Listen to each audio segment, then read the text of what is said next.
Let's bring you some other stories now. JSP President Pawan Kalyan is now facing an ire of the Andhra Pradesh government. And the reason is at one of the comments that he had made at a meeting of the volunteers a few days ago. The Andhra Pradesh government has now issued a government order for initiating legal action against Pawan Kalyan for making allegedly objectionable comments. And it was a ward and a village volunteers meeting on the 9th of July.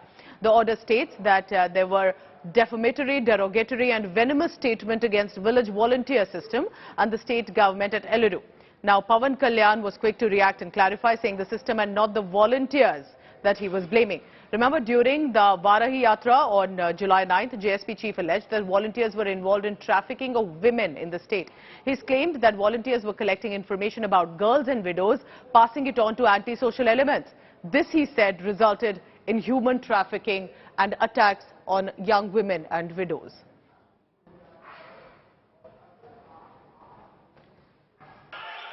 ఇందాక ఇక్కడికి రాబోయే ముందు stage ఎక్కబోయే ముందు మన ఆఫీస్కి ఏదో GO వచ్చింది. ఆ జీవో ఆంధ్రప్రదేశ్ ప్రభుత్వం వైఎస్ జగన్ ప్రభుత్వం నన్ను ప్రాసిక్యూట్ చేయమని కోర్టు పవన్ కళ్యాణ్ని ప్రాసిక్యూట్ చేయమని చెప్పి ఇప్పుడే ఒక జీవో ఇచ్చింది.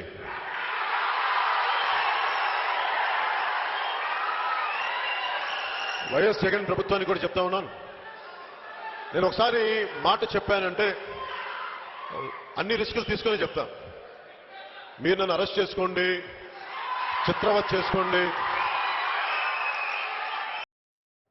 Let's go across to Abdul Bashir for the latest. Remember, human trafficking is a serious issue. And was there any data that was being collected against women and widows? Abdul Bashir, how has this become an issue? Why has the Andhra government gone after Pawan Kalyan to say that he's been targeting a system and volunteers who've been doing some good work? Remember the statement that Pawan Kalyan had given earlier on 9th July, where he had alleged that this volunteer system and the state government had the sole reason for cause of missing of 29,000 women, according to NCRB data, is what he said in Andhra Pradesh. He further alleged that many single women were being targeted and information is being collected in the name of welfare schemes, and the same is forwarded to anti-social elements amounting to human trafficking. So this was a statement given by Pawan Kalyan, where he alleged that more than 29,000 women were missing. So after which the state government had come heavily on Pawan Kalyan and ordered an action against him under the powers conferred under Section 199, subsection 4, clause B of the CRPC, and asked the concerned public prosecutor to make a complaint before the competent court, and I take action against Pawan Kalyan for his statements that he had given. Now the Pawan Kalyan has reacted, stating that he has not commented on volunteers, but he alleged the system that is going on, where the data is being given to private companies and not kept with the public entity. So this is what Pawan Kalyan has stated.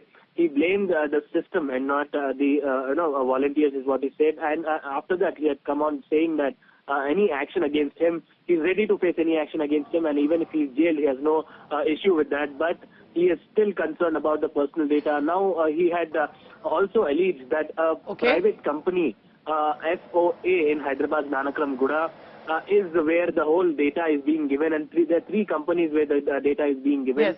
And is this company owned by any YSRCP leader, is what he asked. So if there is evidence, a solid evidence that he has to prove his claims, that must be taken into consideration. It's a very serious issue he's referring to. But if it has been just made without any evidence, without any consequences and references, that is where the Andhra Pradesh government may have an upper hand. Thank you so much for now. Abdul Bashir will be tracking this big story.